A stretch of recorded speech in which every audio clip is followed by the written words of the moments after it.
पितृदेवता कृपा बनाए रखें, लेकिन इंसान हर तरह से वो काम नहीं करता जो पितरों को प्रसन्न करते हैं। जाने अनजाने में वही गलतियां करता है जिससे उसके ऊपर पितृदोष लगता है। आज की वीडियो अगर तुमने अंत तक देख ली तो इस बात की गारंटी है जिंदगी में कभी तुम्हें पितृदोष का सामना नहीं करना पड़ेगा। और आज के वीडियो अंत तक देखकर तुम ये जान लोगे कि आखिर तुम अपनी निजी जिंदगी में क्या क्या गलतियां कर रहे हो। इसलिए थोड़ा सा समय निकालकर वीडियो को अंत तक जरूर देखना, क्योंकि अगर आज तुम्हें ये वीडियो मिला है अर्थात तुम्हारे पितृ तुमसे कुछ कहना चाहते हैं, क्या तुम्हें उन्हें देने के लिए 10 मिनट का समय है? अगर सच में तुम उनका उद्धार करना चाहते हो तो इस वीडियो को अंत तक देख लेना। सबसे पहले अगर तुम भी अपने पितरों का सम्मान करते हो तो इस वीडियो को लाइक करके कमेंट बॉक्स में जय पितृदेवता जरूर लिखना, तुम्हारा बहुत बड़ा काम बन जाएगा। पितृपक्ष का महत्व इतना गहरा और अद्भुत है कि हमें ये रोड से करोड़पति बना सकता है।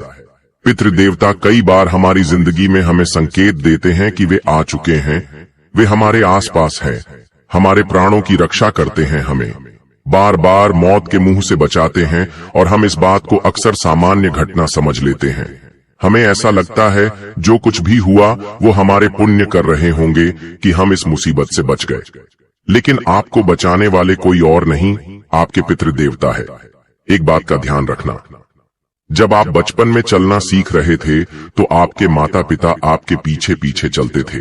कहीं चलते चलते आप गिर न जाएं, क्योंकि वो आपके माता पिता हैं और हर माता पिता को अपने बच्चे की चिंता होती है।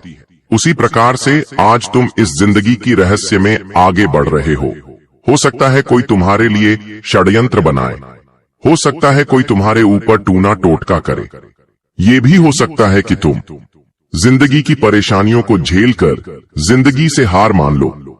ऐसे समय में कौन तुम्हारा साथ देगा? तुम्हारे माता पिता। लेकिन कई बार हम अपने दिल की बातें अपने माता पिता को भी नहीं बताते, लेकिन जो हमारे पूर्वज हैं, जो इस दुनिया को छोड़कर जा चुके हैं, जो हमारे पितृदेवता बन चुके हैं, वो हमारे दिल की एक एक बात जानते हैं।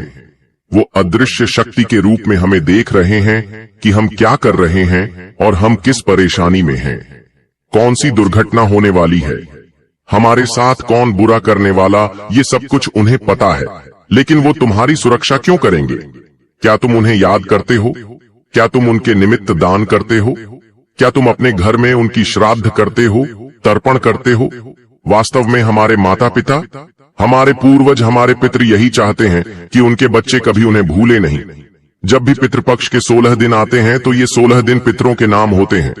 कहते हैं साल के 365 दिन में से यह 16 दिन आप जो दान करेंगे, जो नाम जाप करेंगे, जो भी अच्छाइयां आप करेंगे, वो आपके खाते में नहीं जाएगा, वो आपके पितरों के खाते में जाएगा और फिर उससे उनका उद्धार होगा, उनकी अधूरी इच्छाएं पूरी होगी, उन्हें मोक्ष मिलेगा। लेकिन अक्सर होता क्या है, आज के जमाने के मॉडर्न लोग जो सुबह से शाम की नौकरी करते हैं, जिन्हें सांस लेने की फुर्सत नहीं होती, वे अपने पितरों को कहाँ याद करते हैं? कब रात के 16 दिन आकर चले भी जाते हैं, उन्हें पता नहीं चलता। जब वो अपने गांव जाते हैं, जब वो अपने पुराने शहर जाते हैं और वहां पर ये परंपरा आज भी निभाई जाती है, तब उन्हें सुनने को मिलता है तुमने अपने पितरों के निमित्त श्राद्ध नहीं किए, धूप ध्या नहीं की, इसीलिए तो तरह तरह की मुसीबतें जीवन में आ रही है। पैसा कितना भी कमा लो, कभी वो पैसा टिकता नहीं है, इधर उधर खर्चे हो जाते हैं।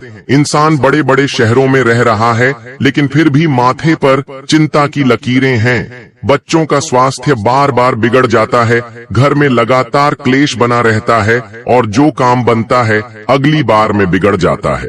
यह सब कुछ पितृदेवता के क्रोध के कारण होता है। आपके पितृ सिर्फ इतना चाहते हैं कि आप उन्हें याद करें, खास तौर पर पितृपक्ष के 16 दिनों में। फिर वे पूरी तरह से आपके हित में हो जाएंगे और इतने प्रसन्न होंगे कि आपके जीवन पर एक छोटी सी खरोच भी नहीं आ पाएगी। आपको क्या करना है, आपके पितृ किस रूप से, किस तरीके से आपकी जान बचाते हैं, वीडियो में आगे आपको सब कुछ पता चलने वाला है। अगर थोड़ा सा समय निकालकर तुम इस वीडियो को अंत तक देख लोगे तो एक बात तो तय है, तुम्हारे पितृदेवता कभी तुमसे नाराज नहीं होंगे।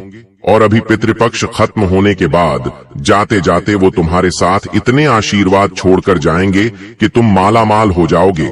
इतना पैसा आएगा कि तुम संभाल नहीं पाओगे। तुम्हें करना बस इतना है कि पितृपक्ष के इन 16 दिनों में गरीबों को भोजन कराना है। कुछ ऐसे लोग जिनके घर में खाने को आटा नहीं है, उनके घर में राशन का सामान दे देना है। सड़क पर कोई भीख मांग रहा है तो उसे पैसे मत देना, लेकिन फल दे दीजिए, खाने की कोई सामग्री दे दीजिए। अगर रास्ते में कोई जानवर भूखा दिख रहा है तो तुरंत उसे दूध पिला दीजिए, उसकी सेवा कर दीजिए। आपके घर के आसपास कोई भी ब्राह्मण रहते हो, उन्हें घर बुलाइए, खाना खिलाइए, दान दक्षिणा दीजिए। ऐसा आप पितृपक्ष के दौरान करेंगे तो ये सब कुछ आपके पितरों को मिलेगा, और जब वो ये पाएंगे तो आपको याद रखेंगे और कहेंगे, हमारे वंशजों ने हमें इतना कुछ दिया, हमारे नियमित इतना कुछ किया। सोचो वो आपसे कितने खुश होंगे। साथ ही साथ पितृपक्ष के दौरान तुम्हें सिर्फ सच बोलना है।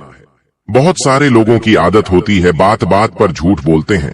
ऐसे लोगों के पितृ कभी उनसे खुश नहीं होते, क्योंकि माता पिता कभी नहीं चाहते उनके बच्चे झूठ बोले, असत्य की राह पर चले, गलत काम करें। तो आपके पूर्वज, आपके पुत्र, वे आपके माता पिता ही तो हैं, तो वो भी नहीं चाहते आप ये सब काम करें। इतना आप ध्यान रखें, बड़ों का सम्मान करना बहुत जरूरी है, क्योंकि आज के दौर में लोग भले ही पितृपक्ष कितना भी अच्छी तरह से मना लें, लेकिन घर में जो उनके माता पिता हैं वो उनसे खुश नहीं है, तो वास्तव में उनके पितरों से कभी प्रसन्न ही नहीं हो सकते। माता पिता की प्रसन्नता पितरों की प्रसन्नता है, ये बात गांठ बांध लेना। अब आपको इतना बता देते हैं कि अगर ये काम आपने कर लिया तो आपके पितृ आप पर मेहरबान हो जाएंगे, फिर अलग अलग तरह से वो आपकी सुरक्षा करेंगे। गुरुजी अब एक एक करके आपको बताने वाले हैं आखिर कैसे पितृ देवता आपके प्राणों की रक्षा कर रहे हैं। अगर आपने उन्हें याद किया, अगर आपने उनके निमित्त दान किया, फिर वे आपसे इतने प्रसन्न हो जाएंगे कि आपके चारों ओर एक अदृश्य कवच बना देंगे। उनके पास बेशुमार शक्तियां हैं, उनके पास इतनी ताकत है कि वे चुटकी बजाते आपको माला माल बना सकते हैं, लेकिन इंसान इस रहस्य को जान नहीं पाता। आपके पितृ देवता आपसे प्रसन्न हो जाएंगे तो वो आपके चारों ओर सुरक्षा घेरा बना देंगे, और ये सुरक्षा घेरा इतना मजबूत होगा कि आपके पास ना तो कोई नकारात्मक शक्ति भटकेगी, ना तो कोई टोना टोटका आपके ऊपर असर कर पाएगा। कई बार हम सुनते हैं कुछ लोगों की नजर बहुत खराब होती है, कुछ लोगों की जुबान बहुत खराब होती है, जो वो बोल देते हैं वो सच हो जाता है। तो कई बार हम डरते हैं कि इसने मेरे लिए कुछ बुरा बोल दिया तो मेरा क्या होगा, अगर इसने मेरे ऊपर बुरी नजर लगा दी तो मेरा क्या होगा। लेकिन एक बार पितृ देवता का सुरक्षा गिरा हमारे चारों ओर बन जाता है तो इंसान जीवन में फिर निडर बन जाता है। इस प्रकार है कि कोई भी नकारात्मक शक्ति उसका कुछ नहीं बिगाड़ पाती, क्योंकि उसके सर पर उसके पितरों का हाथ होता है और चारों ओर सुरक्षा कवच होता है, जिससे ये छोटी मोटी मामूली नकारात्मक शक्तियां नहीं तोड़ सकती। ऐसा व्यक्ति हमेशा खुशहाल रहता है और कितनी भी तरक्की कर ले, कभी वो नीचे नहीं गिरता, क्योंकि उसे किसी प्रकार की कोई बुरी नजर ही नहीं लगती। कभी कभी आपने महसूस किया होगा कि हम रास्ते पर अपनी गाड़ी लेकर जा रहे होते हैं, अचानक से सामने तुरंत एक दूसरी गाड़ी आ जाती है और दुर्घटना होने ही वाली होती है, और अचानक से कुछ ऐसा होता है कि हम बच जाते हैं। उस समय हम रुक कर चैन की सांस लेते हैं कि आज तो बाल बाल बच गए, लेकिन उस समय आप खुद नहीं बचे, वास्तव में आपको बचाया गया है। बचाने वाले कौन थे? आपके पितृ देवता, क्योंकि वो आपसे प्रसन्न है। वे आपको हर हाल में सुरक्षित रखना चाहते हैं, क्योंकि आप हो तभी तो उनका उद्धार हो पाएगा।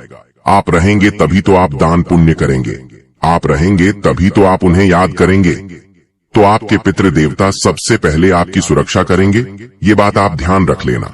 क्योंकि अगर आपकी कई सारी पीढ़ियां गुजर चुकी हैं और कोई भी एक अच्छा इंसान नहीं आया जिसने आपके पितरों के लिए कुछ किया हो, और अगर आप छोटा मोटा कोई काम कर लेंगे तो ही आपके पितृ आप पर मेहरबान हो जाएंगे। जैसे कि गौशाला में जाकर गौ माता को हरा चारा खिलाना, रोजाना धूप ध्यान करना, जरूरतमंदों की सेवा करना, पशु पक्षी की सेवा करना, फिर आपको हर प्रकार की दुर्घटना से बचा लिया जाएगा। कई बार हम देखते हैं कुछ लोगों को बीमारी हो जाती है, तरह तरह की बीमारियां हो जाती हैं, कहीं पेट में हो जाती है, कहीं सर में हो जाती है, कहीं पैरों में हो जाती है। वो इंसान इतना लाचार हो जाता है कि वो भगवान से उसके मरने की कामना करता है, लेकिन तभी हम देखते हैं उसे अचानक से कोई डॉक्टर मिल जाता है जो उसका इलाज कर देता है, अचानक से कोई उसे सही सलाह मिल जाती है और उस इंसान को फिर से ताकत मिल जाती है, फिर से वो बीमार इंसान सही हो जाता है। तो ये चमत्कार कौन करता है? ये चमत्कार करने वाले भी हमारे पितृ देवता होते हैं। ऐसे लोग जो बीमारी से बाहर आ जाते हैं, ऐसे लोग जिन्हें गंभीर बीमारी भी कोई नुकसान नहीं पहुंचा पाती, ऐसे लोगों के ऊपर उनके पितरों की खास कृपा होती है।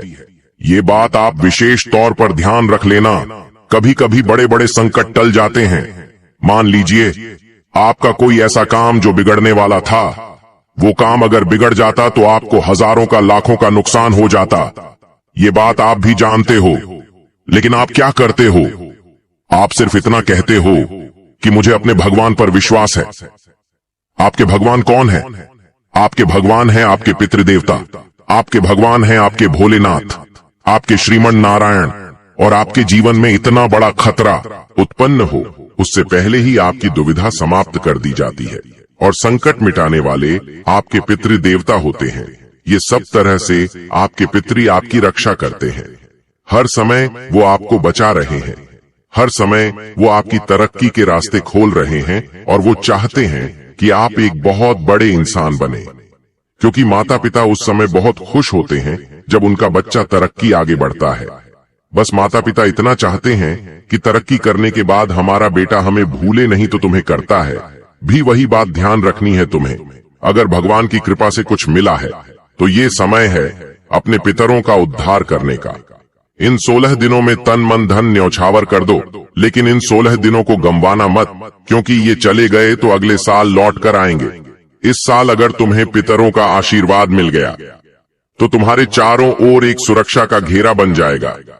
तुम्हारे पास भरपूर पैसा आ जाएगा और इतनी सुरक्षा मिलेंगे कि तुम्हारी जिंदगी शानदार हो जाएगी। सवाल ये उठता है कि पितृ नाराज क्यों हो जाते हैं? कभी कभी हम देखते हैं कि ज्योतिष हमें कहता है कि तुम्हारे ऊपर तो पितृदोष लगा हुआ है, तो इंसान डर जाता है। तो ऐसी कौन सी गलतियां इंसान करता है कि उसके पितृ उससे नाराज हो जाते हैं? सबसे पहली गलती है कि अपनी जड़ों को भूल जाना कि वो इंसान निकला कहां से है। हर समय हर क्षण हमें अपने पूर्वजों को याद करना चाहिए, क्योंकि आज वो नहीं होते तो हम नहीं होते, और वो थे इसीलिए आज हम हैं। तो हमें उन्हें रोज याद करना चाहिए, और उन्हें याद करने का एक तरीका है दक्षिण दिशा की ओर मुंह करके। पीपल के पेड़ में जल जरूर चढ़ा देना। पीपल के पेड़ में आपके पितृ देवता निवास करते हैं। आपके घर के आसपास जहां भी पीपल का पेड़ है, दक्षिण दिशा की ओर मुंह करो और तांबे के लोटे से जल अर्पित करो। इतना काम तुम करके देखो, तुम्हारे काम बनने लगेंगे। लेकिन इंसान मंदिर तक जाने का समय आज के दौर में नहीं निकाल पाता, तो इतने बड़े बड़े काम कहां से करेगा? इसी के साथ साथ तुम्हें जो काम करना है वो बड़ी श्रद्धा से और धैर्य के साथ करना है।